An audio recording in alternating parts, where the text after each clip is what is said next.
क्या आप भी ज़रूरत से ज़्यादा सो जाते हैं, नींद लेने लगते हैं? जब समय मिले तो आप क्या सो जाते हैं, झपकियाँ लेने लगते हैं? अगर ऐसा है तो सावधान हो जाइए, क्योंकि न्यूरोलॉजी जर्नल में छपी ताज़ा रिसर्च बताती है कि ज़रूरत से ज़्यादा और ख़ास तौर पर दिन में नींद लेने से आपकी मेमोरी कमज़ोर होती है और एज बढ़ने के साथ साथ ये समस्या बढ़ती जाती है। आज इसी नई रिसर्च का विश्लेषण करेंगे। आपकी खबर आपका फ़ायदा में। मेरा नाम है दीपक डोभाल। जानेंगे कब और कितनी नींद आपके लिए ज़रूरी है ताकि आप स्वस्थ रहें, आपकी याददाश्त भी तंदुरुस्त रहे और आगे चलकर अल्जाइमर जैसी बीमारियों की चपेट में आप ना आएँ। इसलिए करेंगे खास मेहमानों से चर्चा। पहले रिपोर्ट।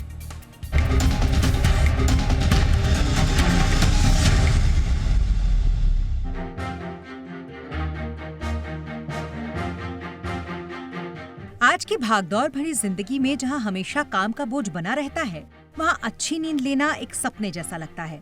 अपनी नींद को पूरा करने के लिए लोग दिन में जब और जहां समय मिलता है वहां नींद पूरी करने लगते हैं। कई लोग तो रात में भरपूर नींद लेने के बावजूद दिन में नींद लेते रहते हैं। अगर आप भी रात की नींद पूरी करने के लिए दिन में ज्यादा सोते हैं या दिन में ज्यादा नींद महसूस होती है तो सावधान हो जाइए, क्योंकि न्यूरोलॉजी जर्नल में छपी ताजा रिसर्च बताती है कि दिन में ज्यादा नींद महसूस करना और किसी भी काम में मन नहीं लगना मोटोरिक कॉग्निटिव रिस्क यानी कि MCR सिंड्रोम से जुड़े हो सकते हैं। MCR सिंड्रोम एक ऐसी स्थिति है जो बुजुर्गों में गंभीर मानसिक समस्या पैदा कर सकती है। इस सिंड्रोम के लक्षणों में याददाश्त की समस्याएं शामिल हैं। हालांकि इसके बावजूद व्यक्ति में कोई बड़ा शारीरिक या मानसिक परिवर्तन देखने को नहीं मिलता है। इस रिसर्च में लगभग 76 साल की औसत के 445 बुजुर्गों को शामिल किया गया था, जो रिसर्च की शुरुआत में डिमेंशिया से ग्रसित नहीं थे। इनमें उनके सोने के पैटर्न, दिन के वक्त उनकी ऊर्जा के स्तर के बारे में जानकारी जुटाई गई और रात में जगना, सोने में समय लगना और नींद की दवाइयों की जरूरत जैसे मुद्दों पर रिपोर्ट बनाई गई। इसके साथ ही रिसर्चरों ने उनके चलने की गति और याददाश्त का भी आकलन किया। रिसर्च की शुरुआत में 42 प्रतिभागियों में पहले से ही MCR के लक्षण देखे गए और समय के साथ दूसरे 36 लोग इस सिंड्रोम से ग्रसित पाए गए। दिलचस्प बात तो यह है कि जिन लोगों में दिन में अधिक नींद और कम उत्साह के लक्षण दिखे, उनमें MCR सिंड्रोम का खतरा 3 गुना ज्यादा पाया गया। दिन में नींद महसूस करना और कम उत्साह का MCR से संबंध हो सकता है, पर ये जरूरी नहीं कि ये लक्षण सीधे MCR का कारण बनते हो। हालांकि इस संबंध में पीछे की वजह स्पष्ट नहीं है, लेकिन कुछ थ्योरीज बताती हैं कि खराब नींद की गुणवत्ता और कम उत्साह से मस्तिष्क और तंत्रिका तंत्र में बदलाव हो सकते हैं। स्लीप डिसऑर्डर, क्रॉनिक तनाव, सूजन और याददाश्त की समस्याओं को जन्म दे सकते हैं, जो न्यूरोलॉजिकल समस्याओं से जुड़े होते हैं। इसी तरह दिन भर कम सक्रिय रहना और जीवन में उत्साह की कमी मानसिक और शारीरिक गतिविधियों को सीमित कर सकता है, जो मेमोरी के लिए नुकसानदायक हो सकते हैं। अब सवाल ये उठता है कि समस्या से कैसे बचा जा सकता है। आप सोने का नियमित रूटीन बनाएं, रोजाना एक ही समय पर सोएं और उठें। नियमित एक्सरसाइज मस्तिष्क और शरीर दोनों के लिए फायदेमंद होती है। दोस्तों और परिवारों के साथ समय बिताएं। लगातार बैठने से बचें और बीच बीच में उठकर चलें। पोषण से भरपूर और हल्का भोजन ऊर्जा को बनाए रखने में सहायक होता है। हालांकि कभी कभी दिन में नींद आना या ऊर्जा की कमी महसूस करना आम बात है, लेकिन अगर बुजुर्गों में ये समस्याएं लगातार बनी रहती हैं, तो उन पर ध्यान देना जरूरी है। समय रहते इन लक्षणों को पहचानना और सही कदम उठाना MCR के खतरे को कम करने में सहायक हो सकता है और दीर्घकालिक अच्छे मानसिक स्वास्थ्य को बढ़ावा दे सकता है। ब्यूरो रिपोर्ट, जी मीडिया। बहुत ही खास मेहमान इस वक्त हमारे साथ जुड़ चुके हैं आज की चर्चा में। हमारे साथ हैं डॉक्टर प्रतीत समदानी सर, जो कि सीनियर फिजिशियन हैं ब्रीच कैंडी हॉस्पिटल के और देश के जाने माने स्वास्थ्य विशेषज्ञ हैं। डॉक्टर समदानी, बहुत बहुत स्वागत है सर आपका हमारे शो पे। हमारे साथ हैं doctor Puneet Gupta, head sleep medicine यथार्थ हॉस्पिटल से जुड़े हुए। Doctor Gupta, good evening sir, आपका भी बहुत बहुत स्वागत है हमारे शो पे। और हमारे साथ हैं डॉक्टर PN रंजन, जो कि सीनियर कंसल्टेंट है न्यूरोलॉजी इंद्रप्रस्थ अपोलो हॉस्पिटल। बहुत बहुत स्वागत है डॉक्टर रंजन आपका भी हमारे शो पे। डॉक्टर समदानी सर, आपसे ही चर्चा की शुरुआत कर रहा हूँ। काफ़ी दिलचस्प ये रिपोर्ट है। हालांकि मोटा मोटी अगर देखा जाए तो सजेस्ट करती है ये higher risk of pre dementia conditions in poor sleepers, लेकिन पुअर स्लीपर्स में भी पर्टिकुलरली आज हम जो बात कर रहे हैं वो कर रहे हैं जो जिनको दिन में नींद आती है, या जो दिन में समझते हैं कि साहब दिन में सो के हम अपनी रात की जो हेल्दी हैबिट्स होती हैं सोने की, उसको हम रिप्लेस कर सकते हैं। तो क्या दिन में सोने की आदत सही है सर?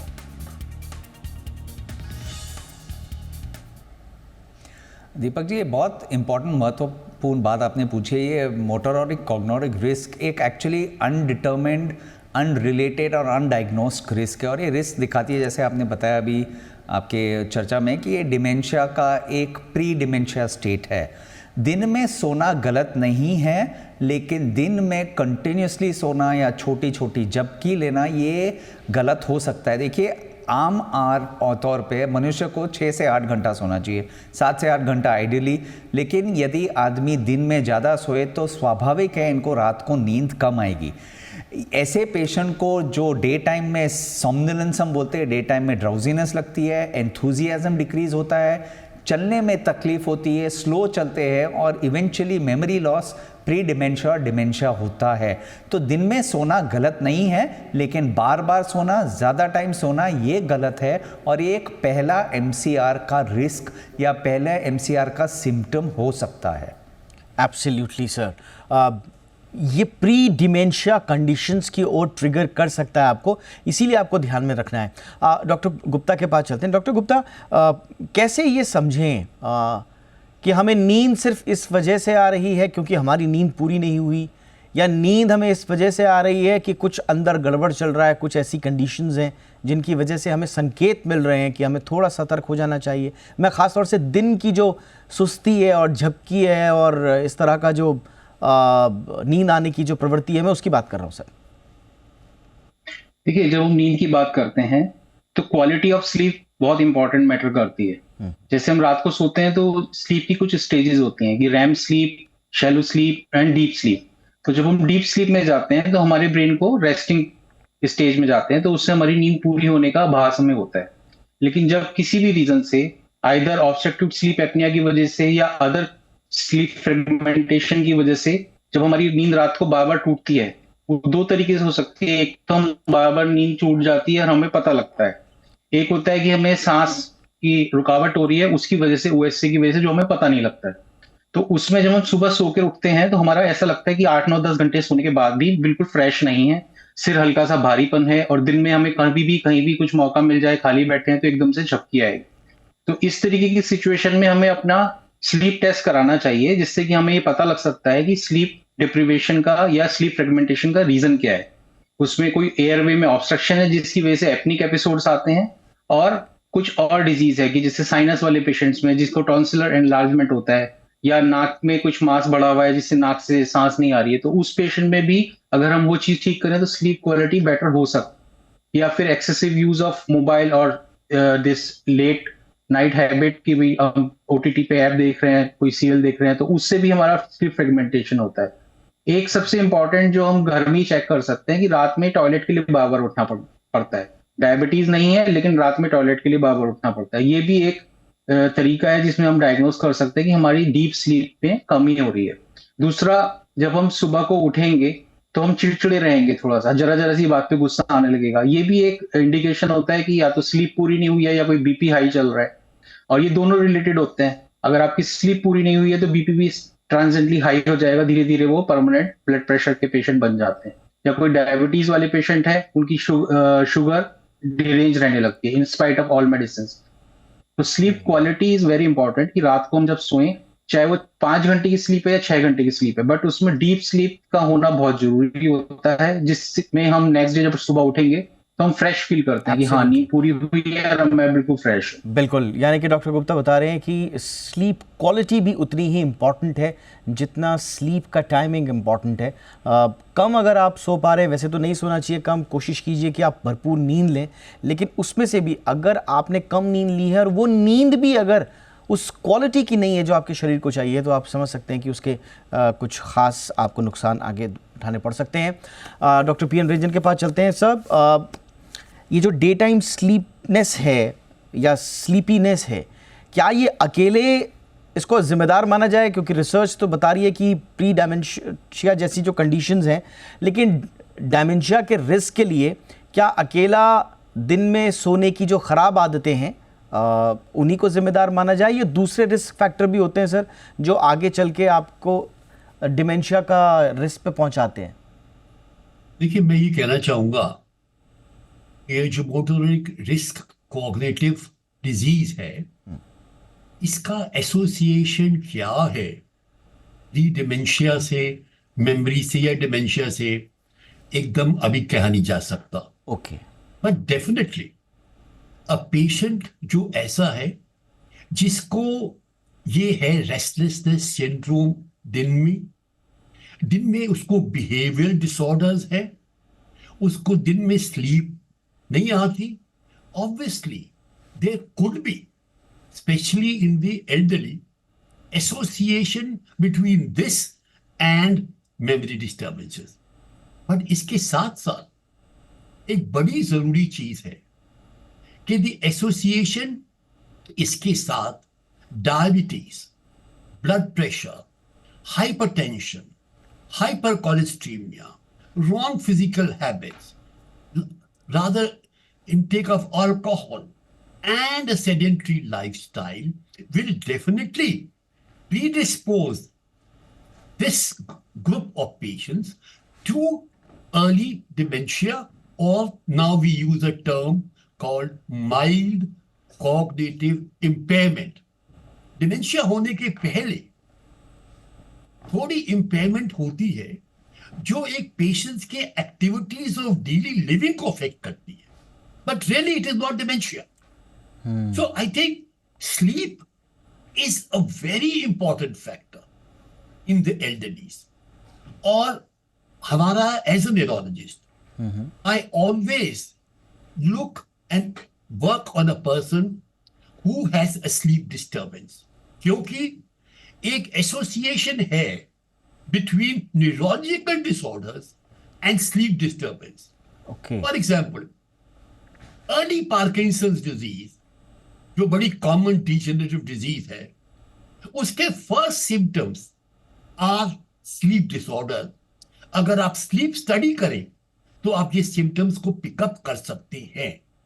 तो मेरी बिलीफ है कि there is something like this exists, but it has to be a large number of constellation of other symptoms put together.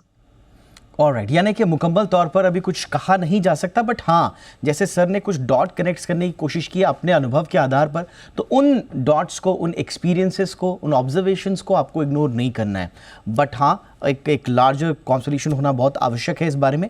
लेकिन आज की चर्चा में हम थोड़ा सा जो संकेत हमें मिल रहे हैं उसके इर्द गिर्द, हम आपके नींद की जो आदतें हैं, हम उनके इर्द गिर्द आपकी लाइफस्टाइल में आने वाले रिस्क का असेसमेंट कर रहे हैं. एक छोटे से ब्रेक के बाद हम इस चर्चा को जारी रखेंगे. करना क्या है, अगर कुछ संकेत हैं, कुछ नहीं है. कुछ लोगों को मिड एज से संकेत मिलने लग जाते हैं, डे टाइम इस तरह के नींद ना आने की प्रॉब्लम्स के. कुछ लोगों को बाद में लगते हैं, लेटर स्टेज पे लगते हैं जब वो 60 के क्रॉस हो जाते हैं. लेकिन मिड लाइफ वाले जो लोग हैं, जो मिड एज लोग हैं, अगर उनमें इस तरह के संकेत हैं तो कैसे अपनी लाइफस्टाइल परिवर्तन से उसको ठीक किया जा सकता है, इस पर बात एक छोटे से ब्रेक के बाद.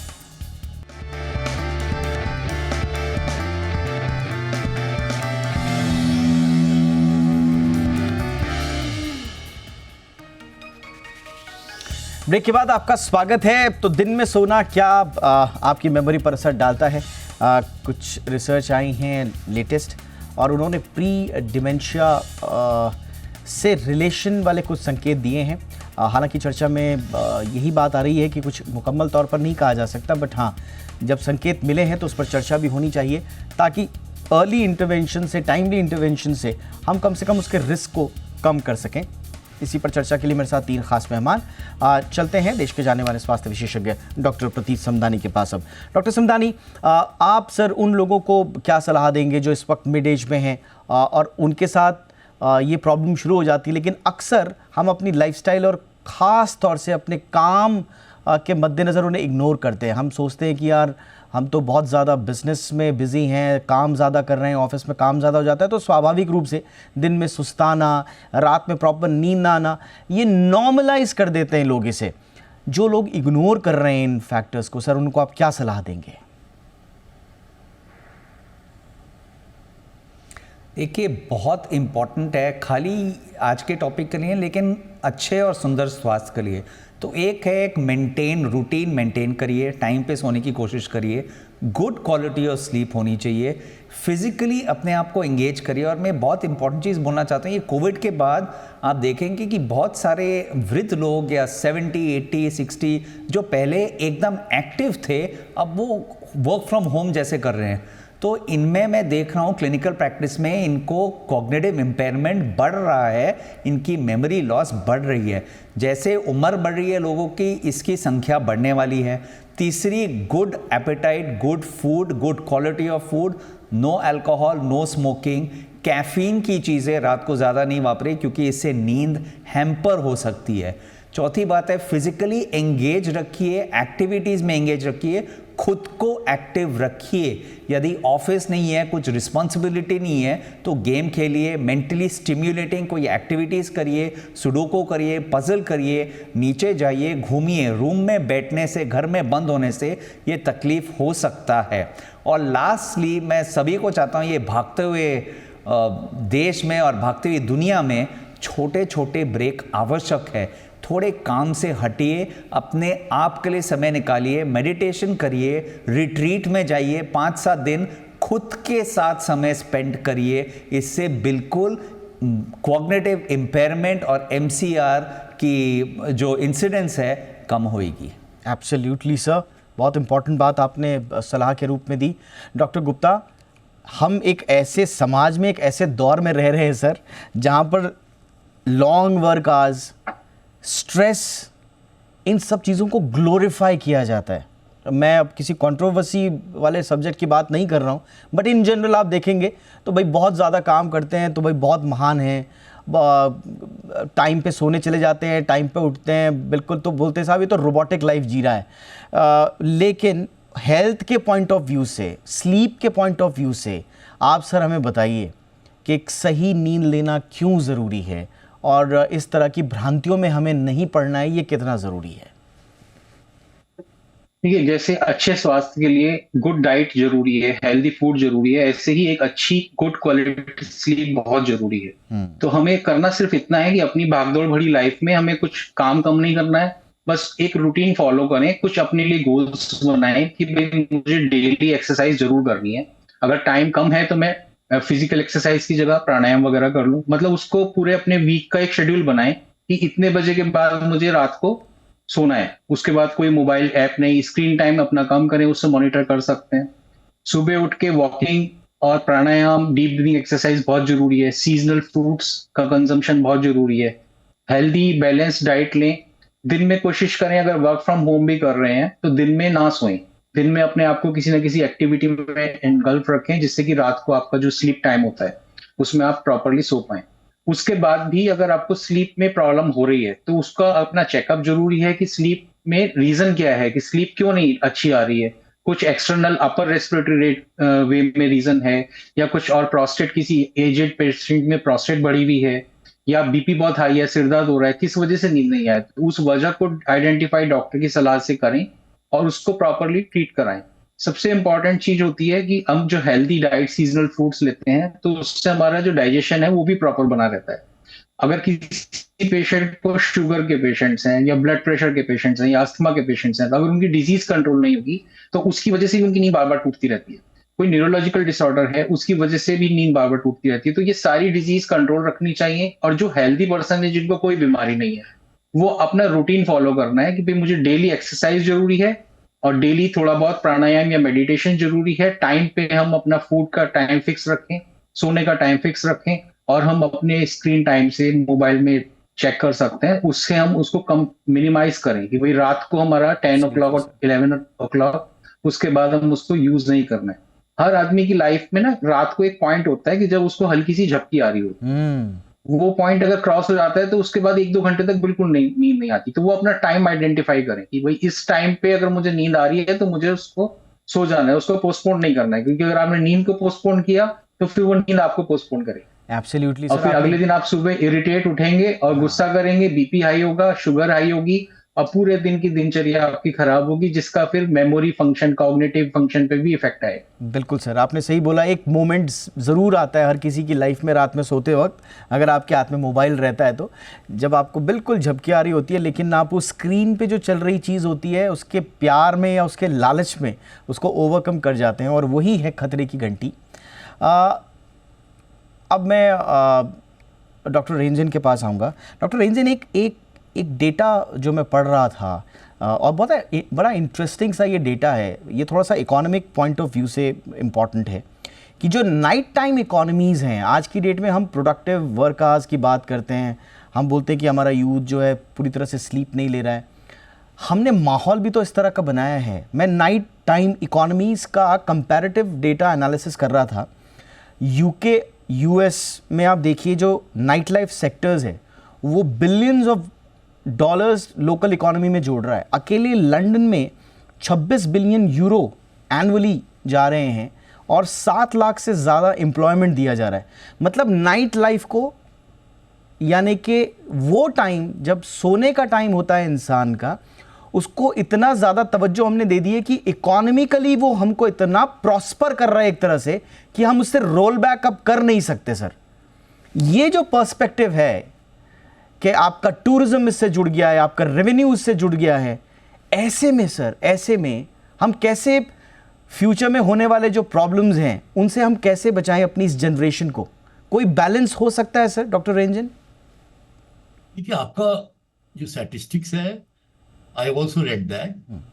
अब ये है कि yes, is night reading, night time working is more productive than daytime has to be seen. To my mind, how can you make a night workers as productive or as more productive than the daytime workers is only by one method. See, you must understand एक चीज, there is a sleep-wake cycle which is called the circadian rhythm. Circadian rhythm is controlled by the hypothalamus. So at times when you go abroad, you come back, you have a jet lag. Why? Because your circadian rhythm gets altered. And when you come back, you start taking melatonin, trying to अपनी आप sleep wake pattern को adjust करने की कोशिश कर रहे हो। मेरे थिंकिंग में जो आउटपुट, जो यूजफुल आउटपुट हो सकती है डे टाइम में, वो लाइफ रात को इतनी यूजफुल नहीं हो सकती।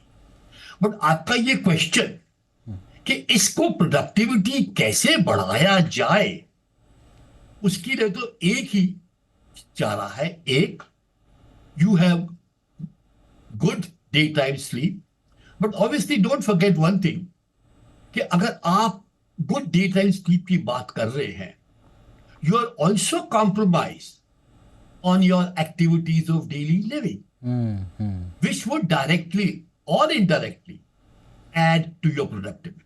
Absolutely, sir. So my thinking is a little different in the sense of productivity, as you rightly said, for daytime and night time.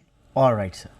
तो देखिए, आज की चर्चा का अगर हम सार निकालने की कोशिश करें तो चाहे आप दिन में काम कर रहे हैं, रात में काम कर रहे हैं, कम नींद ले रहे हैं, किसी भी वजह से कम नींद ले रहे हैं, आपके पास जब तक एक यंग एज है तब तक आप अपनी लाइफस्टाइल चेंजेस से शायद उसे या तो कॉम्पनसेट कर सकते हैं। हम ये तो नहीं कह सकते आप तीनों से बातचीत करने के बाद कि एक गुड स्लीप को कॉम्पनसेट किया जा सकता है किसी दूसरी चीज़ से। गुड स्लीप ही होती है, एक साउंड स्लीप, एक क्वालिटी स्लीप ही हो सकती है।